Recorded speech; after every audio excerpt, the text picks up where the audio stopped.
Well, thank you everybody for joining us at the Hudson Institute with a very rare opportunity and a privilege to host Lithuania's foreign minister, Kęstutis Budrys. Thank you. Known you for a while, but it's great to have you here in Washington. And let me just open it up with just a couple quick comments, and then want to turn it right to you because they're here to listen to you. But since you regained independence from Soviet control, Lithuania has been, in my view, a very close friend and partner of the United States. In fact, I was at the NATO headquarters in 2004 as Assistant Secretary General when we brought you into the alliance. In fact, I hired the first Lithuanian onto the international staff at NATO at that time, that year. And you've made not only enduring commitments to the alliance, but also in a bilateral way with the United States. You sent special operations forces to Afghanistan.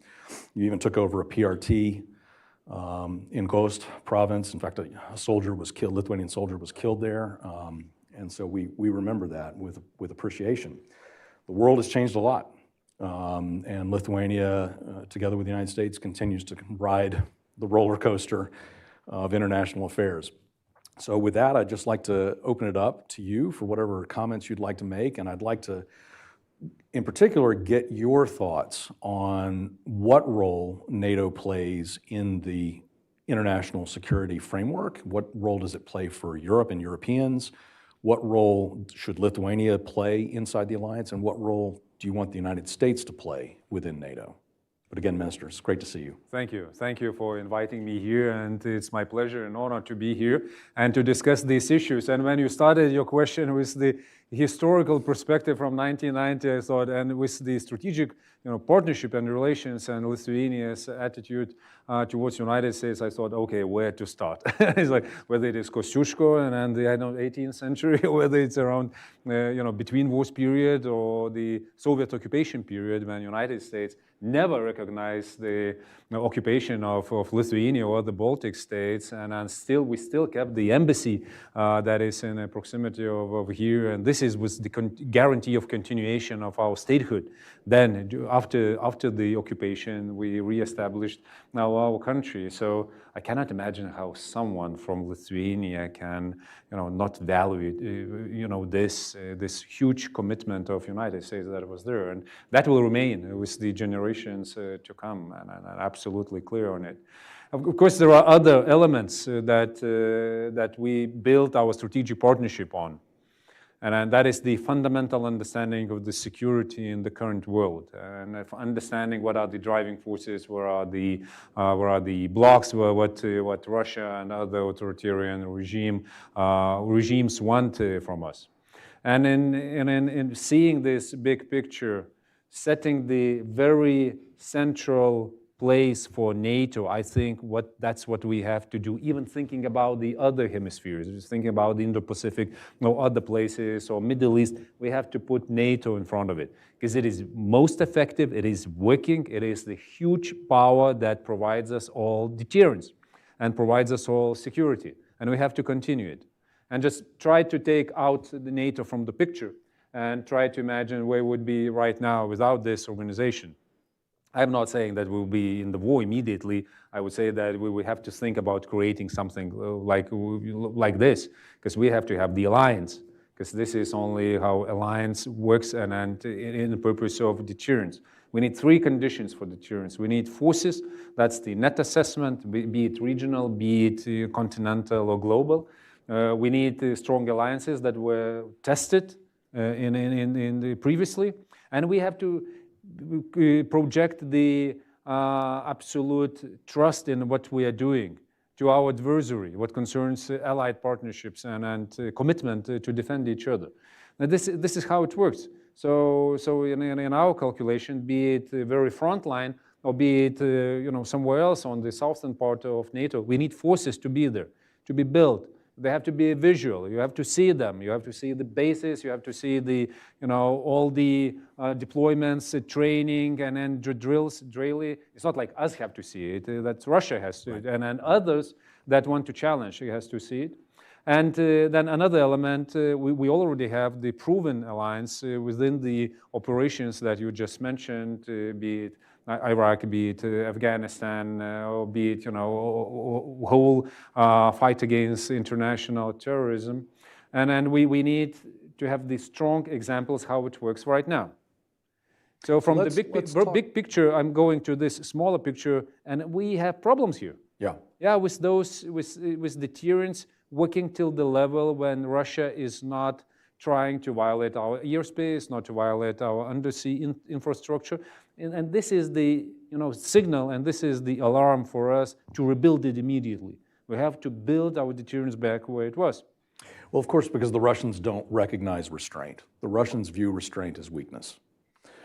Yes, and this is simple truth that was proven so many times, in all the history, and we have still to return to it. Yep. And this is something stuck, this bad idea, and this is the product of the propaganda coming from Russia that the only thing that you shouldn't do with Russia, don't escalate. Yep. Who created this? You shouldn't afraid to escalate. This is what works. And this is what worked in Baltic Sea, what concerns undersea infrastructure. They were messing around with shadow fleet vessels. Some of them were absolutely poor condition. And this is how the incidents with our undersea infrastructure happened. There were our cables cut for electricity, for data, for gas pipeline was also damaged there. When we escalated, someone would say a bit, and initiated the enhanced vigilant activity in the Baltic Sea, Baltic Sentry, it stopped. Yeah. More NATO vessels means more precaution measures from Russia. Same happens with drones. We had 4 years under the Biden administration with a government that was deathly afraid of escalation with the Russians and worked overtime to deter themselves from taking a number of actions that could have, I think, brought the fighting in Ukraine to a much earlier end. They were even so afraid of Putin that they told the Treasury, and I know you were just with the Secretary of the Treasury, but when the Treasury wanted to sanction Putin's mistress, the White House told Treasury it would be escalatory. Of course, the Brits came out and sanctioned her the next day. The world didn't end, and we moved on. With all of these provocations and incursions, the drone incursions, the airspace incursions, with fighter jets, with all of the sabotage activities that are happening around Europe, what should the response be? And how should NATO and NATO allies, either collectively or individually, escalate to show the Russians that this will be matched and we in fact are prepared to go beyond what they're up to? We should do what is proven and what works. So from all the lessons back, from our experience, we should look into those cases that actually worked, when our tools and our policies worked. And those are the ones that were what I'm mentioning with Baltic Sentry, with Eastern Sentry and drones, with their sabotage operations. That is a more tricky thing. That is not the this is not instrumentalized, some activities, criminal activities. It's not shadow fleet vessels. That is the military intelligence operations. And this is a bit sort of different things. And we have to respond in other areas. But in all of these activities, when we increase our posture, when we show the strength, when we are not afraid to increase the pressure, we have also simultaneously to increase assistance to Ukraine, because this is what they are trying to prevent. This is why they're messing with the security sense in our society, showing that, oh, look, your government is not in control of what is happening here in your backyard. Why are they involved in some way in Ukraine? So we have to prove that they are wrong and put extra euro, extra dollar, and extra weapons and ammo to Ukraine, showing that it won't work this way. And in talking about the escalation and de-escalation and about all the spirals, it's not only about us, because of course we have the option. We can go up or we can go down, but it's also about your adversary, your enemy, what he or she thinks about it. You cannot just isolate your thinking, and I would think that Russians would think. We know what they're thinking about us, and each time when we restrain ourselves, they think that you are okay, we are weak, you are pussies. They go further. It means that we can put pressure on you. Yep. This is how it works, and they have to feel it. And all the time when we just prepare the concepts, or plans or something that is not backed by hard force, by steel, they don't believe it. And I know it, by different, cases and where we knew the details, how Russians saw it, how they reported about it. That is why returning to NATO our operational plans that were well written, thick book, how we will fight Russians. It has now to be backed by real forces and by storage houses filled with ammo, with everything that we still don't have.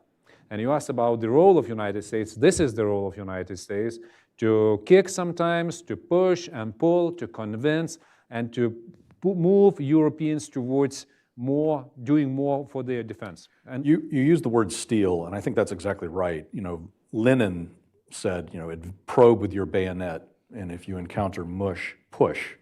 If you encounter steel, withdraw. So this has been Russian thinking for a very long time. Let's talk a little bit about the steel that Lithuania provides to NATO. For many years, you have been well above the goal, the 2% GDP expenditure target that was a formal NATO goal. And in fact, even with the most recent decisions, you are headed, I think you're at 4% this year in GDP, and the government has talked about perhaps getting up to 5% or thereabouts. What within the deliberations of the Lithuanian government, what are the most important capabilities that you want to have for yourself? And what do you look to allies? Of course, the Germans are in Lithuania. The US has a rotational battalion there as well. We're a little bit worried about some decisions made regarding the brigade, the rotational brigade in Romania being pulled back. So I think there's a lot of discussion happening here in Washington about whether that's a wise idea or not. But love to get your thinking on both what are you bringing to the table and what do you want your allies to bring to the table as well? We were following what we need for NATO operational plans being executable. So we have the plans. So we have not only the idea, but the very exact projection of our forces and different tasks that would be dedicated for each nation, formation troops, in different areas. And we need capabilities for it. And we have the capability goals also agreed by NATO. Right. So, we have to build those forces, those capabilities, because they won't appear from nowhere. And in our case, that is the strong land forces division in Lithuania. That is our priority number one. We want it to be fully operational till 2030, meaning that they can maneuver, they have the tank battalion, they have the additional artillery forces, they have all the enablers, their air defense, and this is how we would see our working division. And with this one, as a number one priority, with the second host nation support for allies that deploy the troops, United States, we already provide the state-of-the-art infrastructure that is needed for your troops to be there. Not only to be there, to live there, that they. I've been to. I mean, for the Hudson audience, the investment that the government of Lithuania made in those, they're not barracks. These are high-end residential dormitory accommodations for the U.S. troops, and I think it speaks volumes to the importance that you attach to the U.S. troops that we do rotate on a regular basis. So that's just a fantastic investment that you've made. You mentioned Soviet occupation. You have, in the old KGB headquarters off of the main square in Vilnius, you have the Museum of the Occupation. And when you go visit that museum and you see what the Soviets did to the Lithuanian people, taking the children and shipping them, sending people to the gulags, mass executions and murder, including in the basement of that building, torture. This is the same playbook we see the Russians doing now with Ukraine. That's true. So talk to us a little bit about how you see the fight that the Ukrainians are putting up against the Russian invaders. Where do you feel like the Ukrainians are making progress, and where do you feel that allies need to do more to reinforce the Ukrainians to ensure, as they go into a very cold winter, with the Russians now striking the electrical grid to freeze the Ukrainian people, what more can and should be done? And for that matter, what has Lithuania been doing to help the Ukrainians? Because I know you've been doing a lot. Yeah, and I was visiting very recently KGB museum again, and I had the different impression actually from the previous times that I did before 22, before Russia's full-scale invasion in Ukraine. And the difference is that somehow I was, putting myself into the different period of time. That was some cruelties from the Second World War and after Second World War, and then generation changed, and maybe people are different now, and maybe the standard of human rights is different. Maybe it won't repeat. It's not about the all-pervasive activities of KGB. That was about the interrogations. That was those special cells that were dedicated to dehumanize. But what we've seen in Ukraine, so it proves that it just repeats itself, and even with more atrocities that were done then and against us. And this is really shocking, and it tells, I think, a lot about the human beings as such. And we cannot think that we are progressing somehow into the better quality as human beings. We do not, we do not leave some actions to the side to the history. What I see from the reports, what conditions are for the prisoners of war, or those that are not considered prisoners of war, women, the civilians, they have no rights. And if you are male in an occupied territory of Ukraine and you're from 16 till 60, you will be interrogated in a hard way. And this is how it is. So all the ideas about in Lithuania thinking about the defense of staying behind, non-collaborating with occupier, if something happens in some of the years, so we push them away.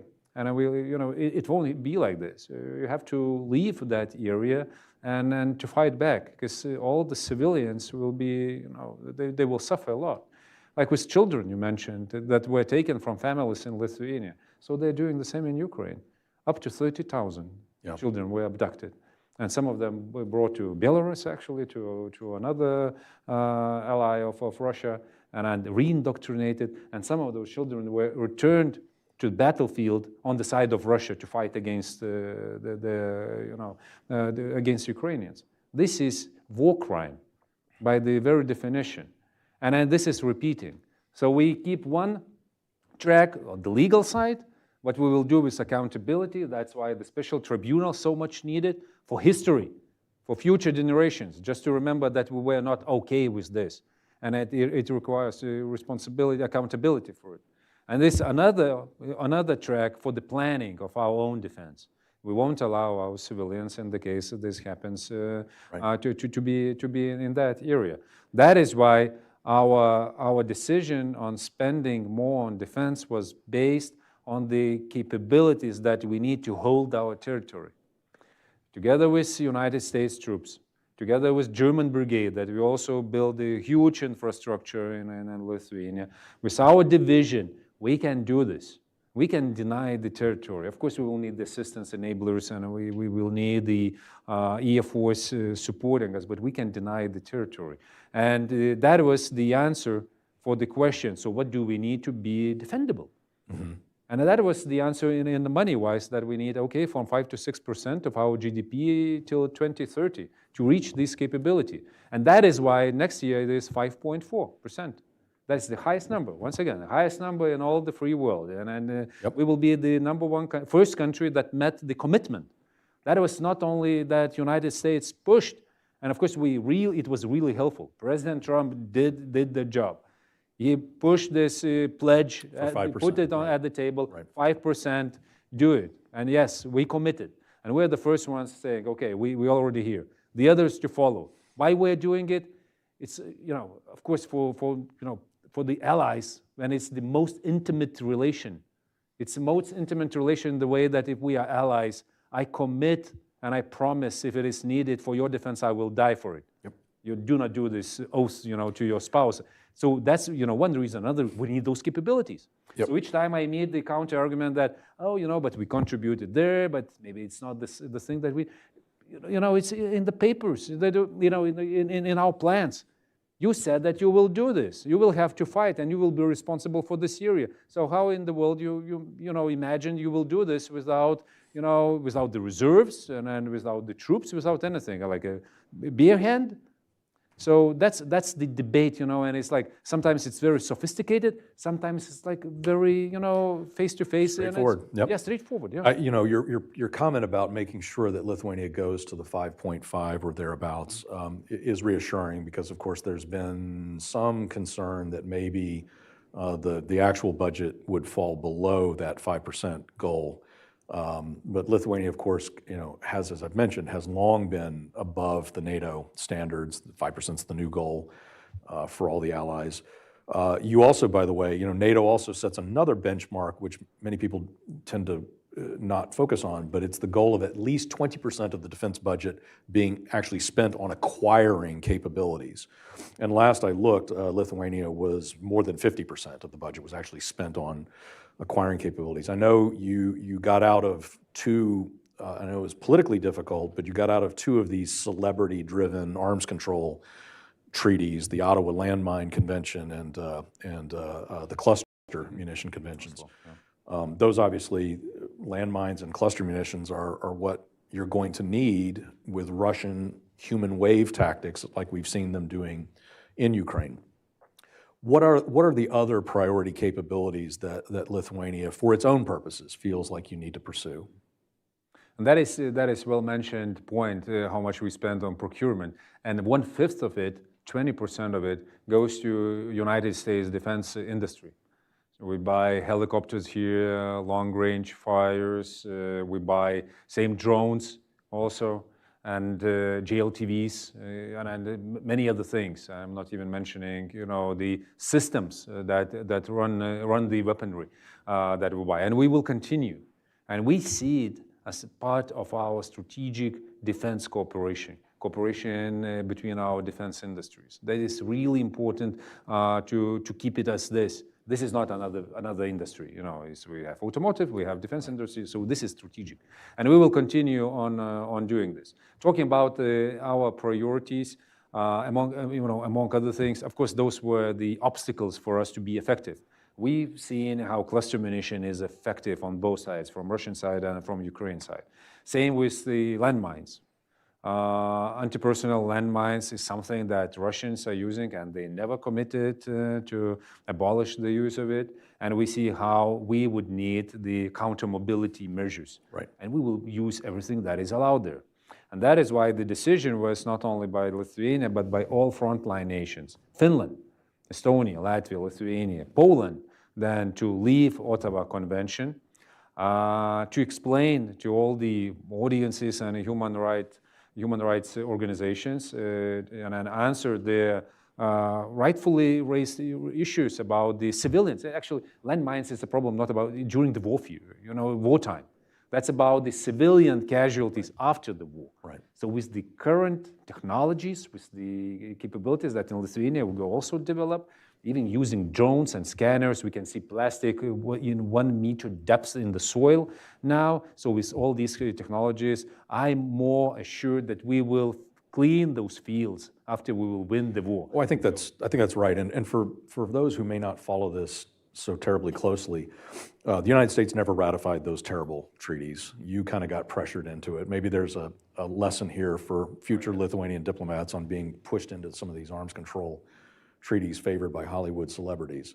But when it comes to landmines, we and you remain bound by a law of war convention. It's Protocol 2 to the Convention on Conventional Weapons, which prohibits booby traps. It prohibits undetectable mines. It requires us to mark and monitor minefields, knowing that someday we are going to have civilians move back into those areas.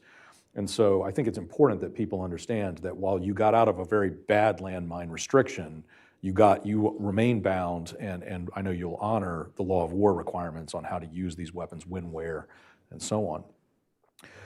You have had two very important cabinet-level meetings today, which actually is pretty amazing. I think it's a strong signal of the relationship that Lithuania has with the Trump administration. I understand you met Secretary Rubio this morning, and you just came from a meeting with Secretary of the Treasury, Scott Bessent. Can you talk a little bit about what role you feel sanctions can play in hastening the end to Russian aggression in Ukraine? And what do you think we, both the European Union, the United States for our part, and others can do collectively to plug some of these loopholes that have been inexplicably allowed to persist in our sanctions approaches with the Russians? Yeah. Yes, indeed, I had very good meetings today. They all are related to this holy trinity of our cooperation, that is security, defense, and this is the strong economy, energy first of all. And the reason why I also wanted to meet, and I'm really thankful to Secretary Besant for the meeting on that side, because economy now, and the tools, economic tools are becoming sometimes even more effective in putting the pressure or building the effects, geopolitical effects, than the military tools. And sanctions, first of all. And what we will learn from our assistance and from putting pressure on Russia and stopping this aggression against Ukraine for the future wars, that economic tools have to be sharpened before it. It makes the difference. So the goal is, of course, to slow down the Russian economy, to deny them the income, and still energy provides the large part of it, and the trade in oil and gas. We have to deny them. We have to stop the development of the military industrial complex, as they call it. That's the defense industry and the production of weaponry. And we have to limit the abilities to have alternative partnerships across the world. And this goal that we put in front of us in the very beginning after the full-scale invasion, isolation of Russia, it didn't work in a whole scale, but still with sanctions we can limit some of the partnerships.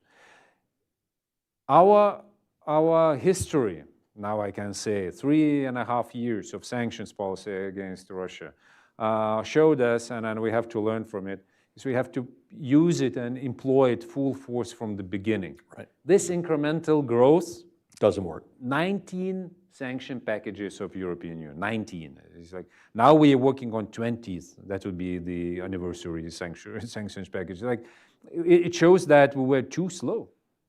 And then now with energy companies are still being not sanctioned in Europe when they are in the United States with the recent decision to sanction Lukoil and Rosneft. That's a shame to European Union. We had to be in front. We have to, this is the field where we have to compete with each other and put ourselves in a leader's position. So we are still, not denying enough the income from Lukoil to Russian budget. And this is why we have to continue. Rosatom, nuclear energy. There are other fields where... And maybe the EU should stop being the biggest purchaser of Russian natural gas. That's the point. And this is why we are in a worse position as European Union. Which I know you're not doing. In fact, you're buying U.S. natural gas, if I'm not mistaken. Yeah. Zero natural gas from Russia, zero oil, zero electricity. And natural gas, yes, 75% from United States. Looking 20 years back, who would think about it? And who would say that Lithuania would buy natural gas from the United States? There were gas pipelines that we thought connected us, till they will rot. Those pipelines, we will be connected to Russia, or maybe some technological revolution will happen. Now we have the options. And we are the living example how to do it. And we are the living example also for the others in Europe where to get the alternative.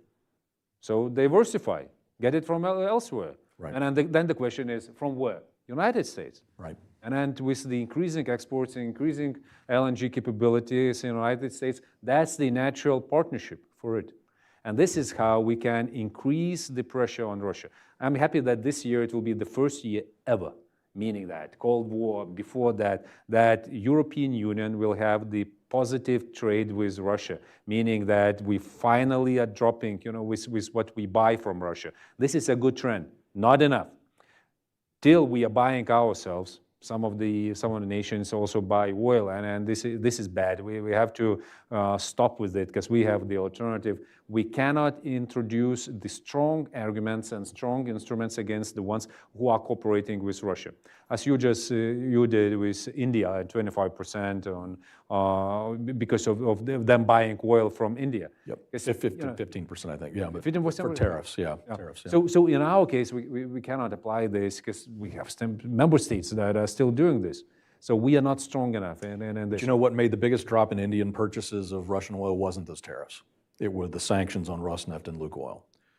Now that's around 58% of Russian oil production, which tells us that there's still quite a lot of Russian oil production that's not under sanctions. And this oil price cap that diverted everybody's attention, it's not a workable construct.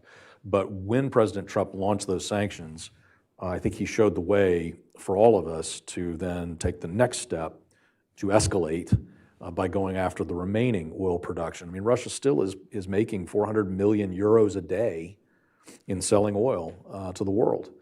And that money goes right into the war machine. Let's shift gears, and a couple more questions for you, and then we're going to open it to the audience. But let's talk about the dragon behind the tent, which is China. And the United States, the Trump administration, is quite worried about China's, like Russia, China's intent on redrawing the world order, put it under, it'll be a rules-based order, but it's not the kind of rules that you and I would want to live under. So as the United States begins to look at China and be concerned about their intentions with regard to Taiwan, their intentions with regard to the South China Sea, Lithuania, I believe you actually led the way in pulling out of the 17+1 framework with Communist China. What is the government's perspective on China, and where do you think the European Union, where are you going with regard to the Chinese relationship, and where should the European Union go? We have learned our lessons from dealing with China. China was there were only two countries that used our dependencies for political purposes. That was Russia, starting from 1990, and then it was China on different occasions. So the last time in 2021, they used economic coercion against us at the larger scale that they used against any other larger scale than any other country, nation. That allowed the European Union to introduce anti-coercive instruments and also to review the policies, how we assist each other when one of us is targeted really badly. For us, the lesson was that we need allies in dealing with such a revisionist powers, global powers that will use economic instruments to full scale. One thing. Another thing is we cannot allow ourselves to be vulnerable again. So when there is a discussion about de-risking or decoupling, Lithuania is going for decoupling. If you are large enough, you are United States, okay, you can manage the risks because you have other instruments how to counter it, respond, and so forth. Deter by punishment at the end of the day. For the smaller nations, it is when it is the not equal relation, when you cannot speak about the reciprocity. And it means that you have to decouple, because otherwise you are in trouble. So that was the case in 2021, when all the trade just disrupted, was cut down. So we learned it. Now the trade rebuilt, but not in the strategic sector. So what concerns or strategic needs or in Russia or Chinese investment? So for us, the principle is no Russia-free strategic sectors, and China-free strategic sectors, and no dependencies. Not anymore.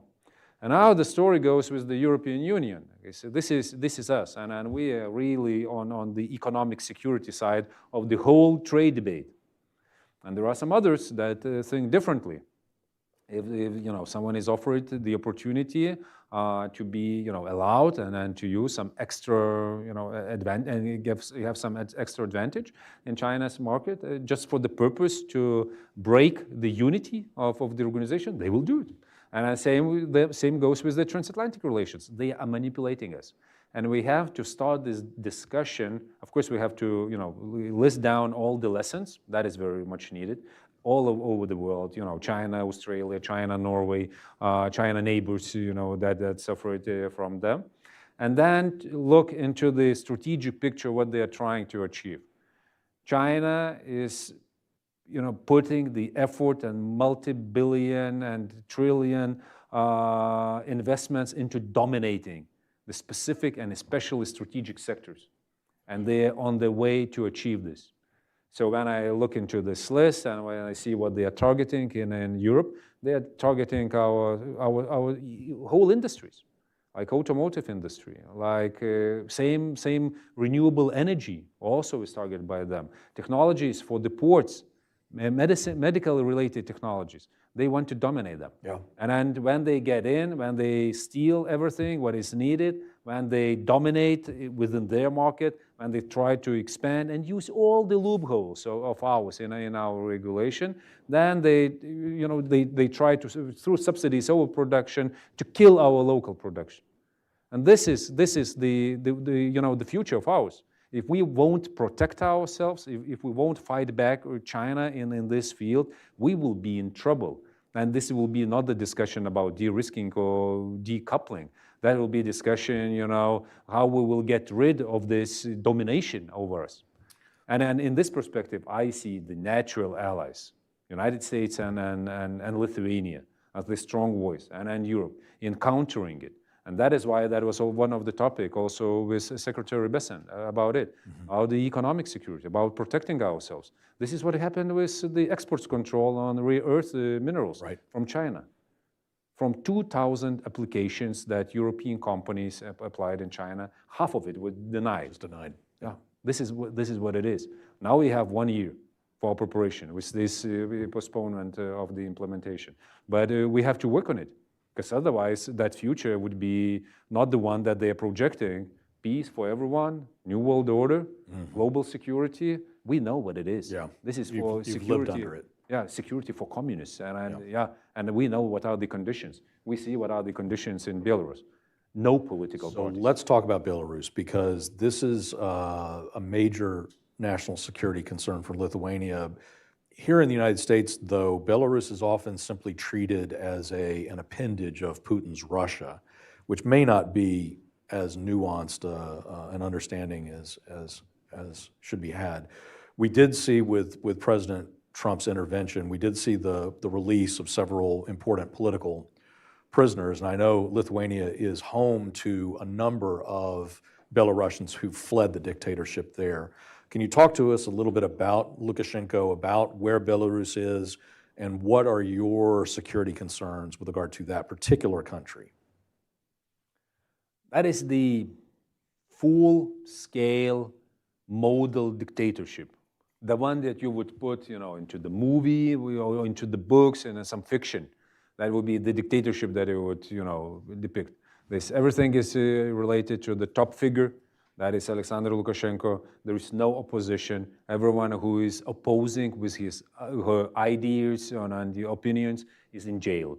So to be extremist, for what I said already, I would be in jail for a minimum 10 years, for that sentence just before that. This is how it works. So as they used to say in the Soviet times, just give me the person, I will find the article, in the criminal code. This is how it works. Yeah. So with the definition of extremism in Belarus, so nothing is there. Nothing is opposing. And this is the absolutely core interest, security interest of the regime, just to be, secure from the opposition and to feel safe, because it is insecurity is embedded in it. And I think in doing this, of course, in putting extreme conditions on the political opposition, pushes out the people that oppose the regime elsewhere. And this is how Lithuania became the largest hub now in the world what concerns Russian and Belarusian opposition. And we have the big hubs there, and then we have the Svetlana Tikhanovskaya office in Lithuania. That is the headquarters of Democratic Forces of Belarus. She's now been reunited with her husband, which I think this is such a wonderful... Yeah. This summer just happened. And this is the constant target of Belarusian KGB. You see, they are not okay if someone has another different vision of Belarus. There is another side of it, and the price for it, for Lukashenko to remain where he is, of course, is giving away the sovereignty to Russia. And there are huge areas where there is no sovereignty left, and that is the military, that is the security field, That is all the assistance that Belarus is providing to Russia in its aggression against Ukraine. At the end of the day, Lukashenko gave away the soil and airspace of Belarus for the crime of aggression against Ukraine. And this is the reason why he is also accountable for all the crimes that were committed against Ukraine, because he is part of it. He is part of the abduction of children, he is part of the supplies for Russian forces, and he allowed it to happen. And he has the constant also attempt to push away the threats from the borders, and he's trying to avoid the sanctions that are implied against him because of these activities, because of the crimes against his own citizens, because of assistance to Russia. And in doing this, he tries to instrumentalize everything that is in his hands. And in doing this, he invented instrumentalized migration. He invited people from, actually poor people from places like Iraq, India, elsewhere, to travel to Belarus and provided the entry conditions to enter the European Union. And we had the huge pressure on our border. To enter Lithuania and Poland, right? Yeah, Lithuania, Poland, and Latvia, so we built defense. Yeah. Almost 7... So fences work. Yeah, that is 500 miles. They do. 500 miles of, it is, in our case, we call it fence. It's not like a huge wall, but it's not the fence of wall in itself. There is the system of it, CCTV sensors and everything, and the reaction time. This is how it works. So we build the wall. He tries now to instrumentalize the meteorological balloons, and for this, that were used and are still used for smuggling activities. And this is how they're disrupting the civil aviation and disrupting the main international airport in Lithuania and in Vilnius from functioning. Once again, we have to find the ways how to deal with it, put the extra pressure, and we will become stronger from this situation till he finds another element that he will weaponize. And this is the constant process. And to break this curve, when he's getting something else and then using it against us, we have to think strategically what will be in the future with this country. Right. And it is, of course, in our interest, in the interest of Lithuania, to have sovereign, independent country without Russia's nukes deployed there, medium-range missiles, and all the troops. And that would act as the puppet of Putin. We want a normal country there. Yeah. And we are in a difficult situation and Lukashenko is in a difficult situation where he is right now. Yeah. Because at the end of the day, there will be ceasefire. There will be the peace agreement with Ukraine. Ukraine will become the EU member. We will assist Ukraine. They need assistance, of course, right now, but in the longer term, they will assist. And I know where will be Ukraine, but I'm not sure where will be Belarus, if there will be Belarus at all. Yeah. Let me go to the audience now for questions. I will turn to my colleague Peter Ralph first, and then we'll go back here. Thank you, Marshall. Good afternoon, Mr. Minister. Peter Ralph, Hudson Institute. Marshall mentioned that you had 2 cabinet meetings today, and he asked about sanctions. Presumably that was a topic of discussion with Secretary Bessent. Can you take us behind the door with Secretary Rubio a bit and tell us what you discussed with the Secretary? Thanks. Thank you. Actually, in both meetings, there was this whole trinity of ours, and of course security and defense was more of the topic with Secretary Rubio. Where we are right now, where we are with what concerns our defense and what we do as the ally, what our expectations are from NATO, what's next for the security of the region, and what's next with the aggression against Ukraine and what they need. So that's where we dedicated a lot of time in it. And in the talking also about the immediate needs and instruments how to provide it for Ukraine. PURL as a mechanism, priority Ukraine requirement list, is a real effective way to mobilize the resources, finances. Lithuania is part of it. This year, next year, we will be working on it. How we procure and get the stuff that is needed from United States. So you're not paying, we are paying, you get this stuff produced, and we are providing it to Ukraine. And there are a lot of course, details and things to discuss on our way.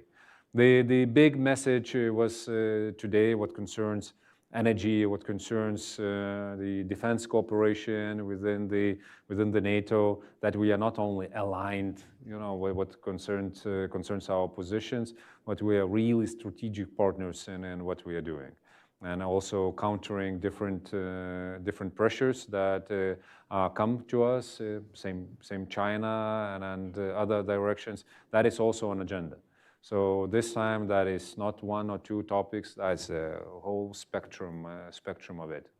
And we are following what is on the priority list of United States, and we are ready to partner, because you are in the very needed and right direction with the strong leadership. And each time when the United States took to the leadership, we are on it. Mentioned sanctions.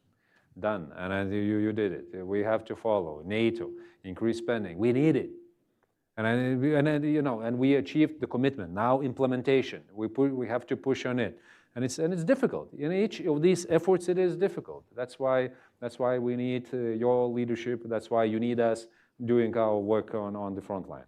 I don't know if it came up with Secretary Bessent or not, but could you catch us up on where things stand with regard to turning the frozen Russian sovereign assets, 200 billion-ish is the number, there's 5-10 billion here, turning that into a reparations fund for Ukraine to be able to spend? I understand the EU is making progress on this. What's your understanding of what happens next? I'm really hopeful that we will go through it with the political consensus and decision in this December. Yes, you're right about the numbers. The major part of it is in Europe, it is in Belgium, and the accounts there. And we want to transfer those money and to release the pressure from Belgium with all the consequences and all the risks related to it to the EU level, and use this money in the form, first of all, give it as a loan to EU, and then EU gives it as a loan to Ukraine with the reparations, future reparations of Russia as a guarantee. Right. So it means that the volume of destruction in Ukraine is around 600 billion. So Russia has to pay 600 billion to Ukraine for it, and we take as a guarantee. If they are not paying, the Ukraine doesn't have to return the money. Right.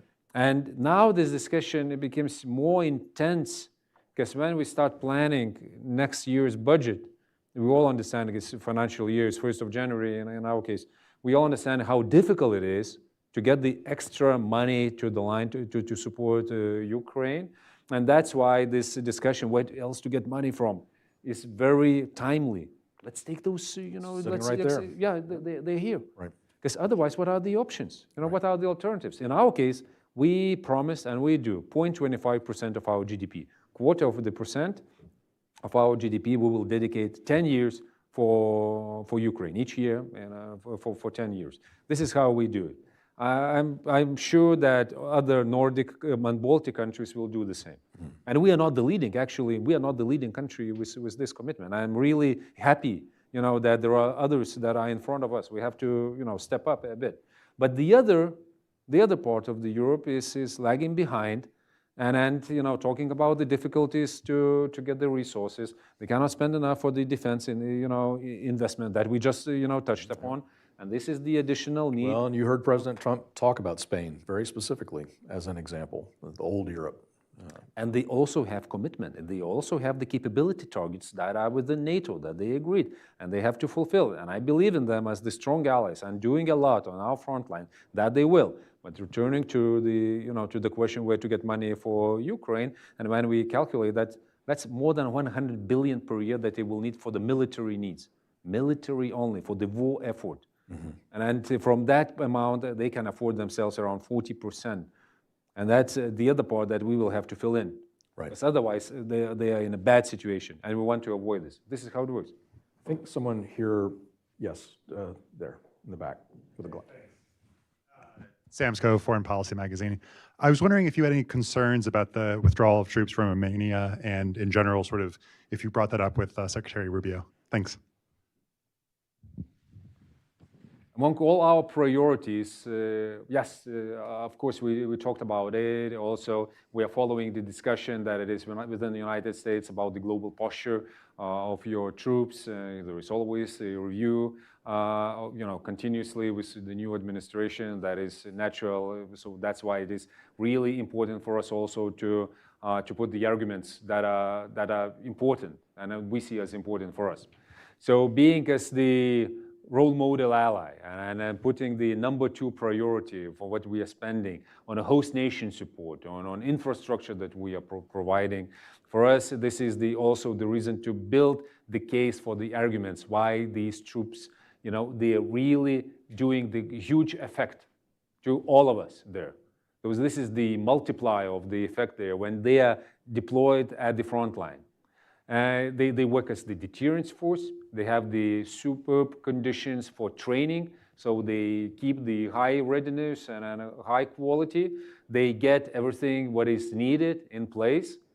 We are paying for a lot, and we are ready to increase this. So per soldier, that would be the top layer contribution from our side, and strategically.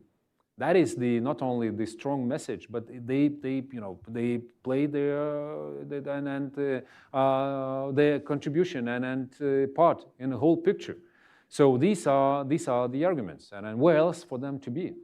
Where else 1,200 strong troops could provide such a huge strategic effect than there? Of course, we understand that there are other requirements and needs needed for them, and we are ready to provide. If there is something else, we are ready to increase it. So looking into the whole picture, understanding the strategic trend and direction, EU, Europe in general has to do more, to invest more, and to take more responsibilities. Article 3 is of the same importance as Article 5. This is the self-reliance and self-defense, first of all. So understanding this, we have to keep what is really strategically important, that is irreplaceable.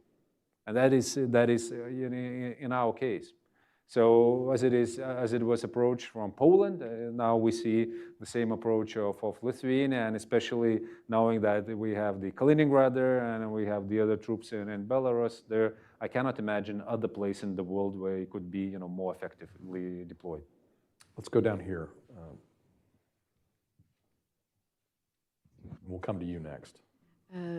Tsipora Fried, I'm a senior visiting fellow at the Hudson Institute. Thank you very much for your presentation. Just going back to what you just said about Europe needs to do more. What do you think of the ReArm 2030 plan of the European Union? Do you think it's enough? Do you think it's feasible? Do you think it's too late? And what do you think, especially of the clause about buying European at not less than 65% of all the defense expenses? That is the good question. How we will employ the tools at the EU level for building stronger defense in Europe. Before this year, I would say, the topic about the synergy between NATO and EU was about the military mobility, maybe. NATO has to move fast. We need roads, infrastructure. Maybe EU can play its role. That was it. Now we are expanding this. So we are saying that, look, this is NATO that writes the operational plans and requirements and targets. And then no one is questioning it. But how to achieve this is EU that it has to play its part. And in doing this, we will need to invest more. And also at the collective level, at the EU level. So that's why ReArm 2030 initiative was very well needed. It allowed us to borrow more, and it was the SAFE 150 billion, that's a SAFE initiative, 150 billion euros of loans that nations can borrow. We are doing this. And then giving it back in a very good conditions. That is the way to move forward, but not enough. In doing this and in using those 150 billion, we were defending the position that we have to keep Americans in, keep United States in. Because for us, this is the strategic defense dialogue, and we cannot close our markets for it because we already have this good cooperation.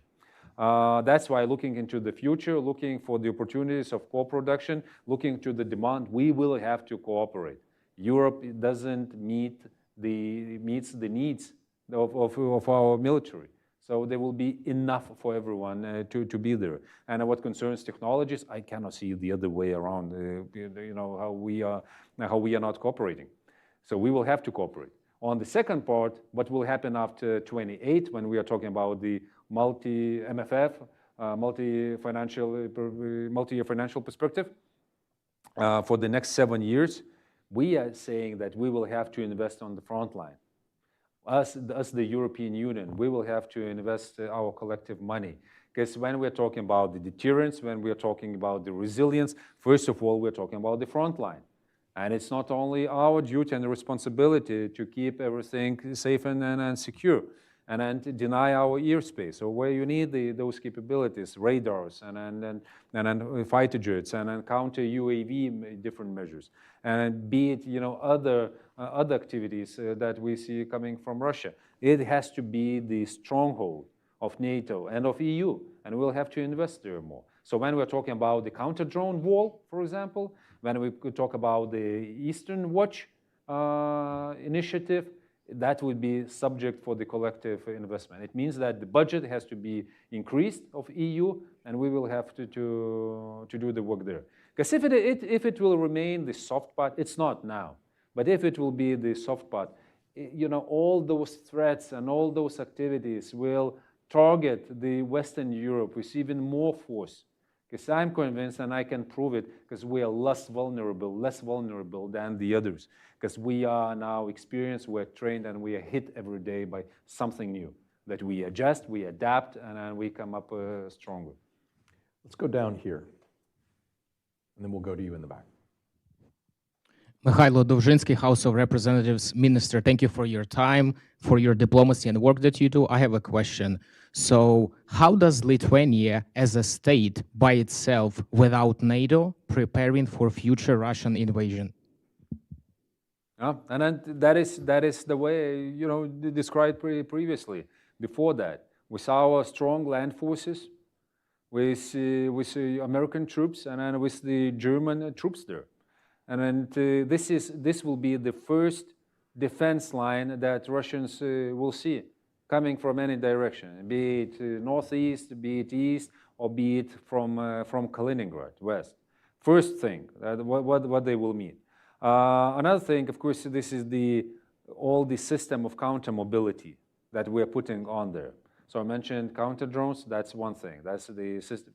Overall, that will be system of systems. But what concerns counter mobility, that will be same minefields, same infrastructure that would deny the area for the maneuver of the armored formations of Russia.